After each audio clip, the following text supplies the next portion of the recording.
he is said to have asserted, governs forms and ideas. Plato divested Pythagoreanism of its cumbersome and useless mystical baggage. He absorbed and distilled its useful message. Mathematics is the language best adapted to understand and describe the world. The reach of this insight is immense. It is one of the reasons for the success of Western science. According to tradition, Plato carved on the door of his school the phrase, "Let no one enter here who is ignorant of geometry." Driven by this conviction, it was Plato who posed the momentous question, the question out of which, after a long detour, modern science would emerge. Of his disciples who studied mathematics, he asked if they could find the mathematical laws followed by the celestial bodies visible in the heavens. Venus, Mars, and Jupiter can be easily observed in the night sky. They seem to move a little at random, back and forth among the other stars. Is it possible to find a mathematics which is able to describe and predict their movements? The exercise begins with Eudoxus in Plato's school and is pursued throughout the following centuries by astronomers such as Aristarchus and Hipparchus, bringing ancient astronomy onto an extremely high scientific level. We know of the triumphs of this science thanks to a single book, the only one to have survived, the Almagest of Ptolemy. Ptolemy was an astronomer who lived in Alexandria in the 1st century of our era under the Roman Empire, when science was already in decline and about to disappear altogether, overwhelmed by the collapse of the Hellenistic world and suffocated by the Christianization of the empire.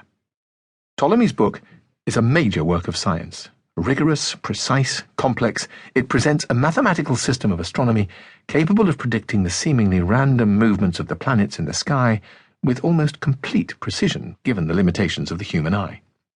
The book is the proof that the intuition of Pythagoras was correct. Mathematics allows the world to be described and the future to be predicted. The apparently wandering and disorderly movements of the planets can be precisely predicted by using mathematical formulae that Ptolemy, summarizing the results of centuries of work by Greek astronomers, presents in a systematic and masterly way. Even today, with a little studying, it is possible to open Ptolemy's book, learn its techniques, and calculate, for example, the position which Mars will have in a future sky. Today. 2,000 years, that is, after the book was written. The realization that working this magic is really possible is the basis of modern science, and owes not a little to Pythagoras and Plato. After the collapse of ancient science, no one throughout the Mediterranean was capable of understanding Ptolemy, or any of the other small number of major scientific works that survived the catastrophe, such as the Elements of Euclid. In India, where Greek learning had arrived thanks to rich commercial and cultural exchanges, these books were studied and understood. From India, this knowledge returned to the West thanks to learned Persian and Arab scientists who were able to understand and preserve it. But astronomy did not take any very significant step forward for over 1,000 years. More or less at the same time as Poggio Bracciolini discovered the manuscript of Lucretius, the heady atmosphere of Italian humanism and the enthusiasm for ancient texts also intoxicated a young Pole who had come to study in Italy, first at Bologna, then at Padua. He signed himself in the Latin manner, Nicolaus Copernicus. The young Copernicus studies Ptolemy's Almagest and falls in love with it. He decides to spend his life doing astronomy, following in the footsteps of the great Ptolemy. The time is now ripe, and more than 1,000 years after Ptolemy, Copernicus is able to make the leap forward that generations of Indian, Arab, and Persian astronomers had not been able to make.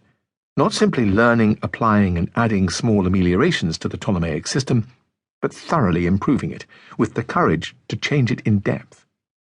Instead of describing heavenly bodies turning around the Earth, Copernicus writes a sort of revised and corrected version of Ptolemy's Almagest in which the Sun is at the centre and the Earth, together with the other planets, runs around it. In this way, Copernicus hopes, the calculations would work even better. In reality, they didn't work much better than those of Ptolemy. In fact, in the end, they turned out to work less well. But the idea was, nevertheless, sound. In the succeeding generation, Johannes Kepler shows that the Copernican system can really be made to function better than Ptolemy's, painstakingly analyzing new, precise observations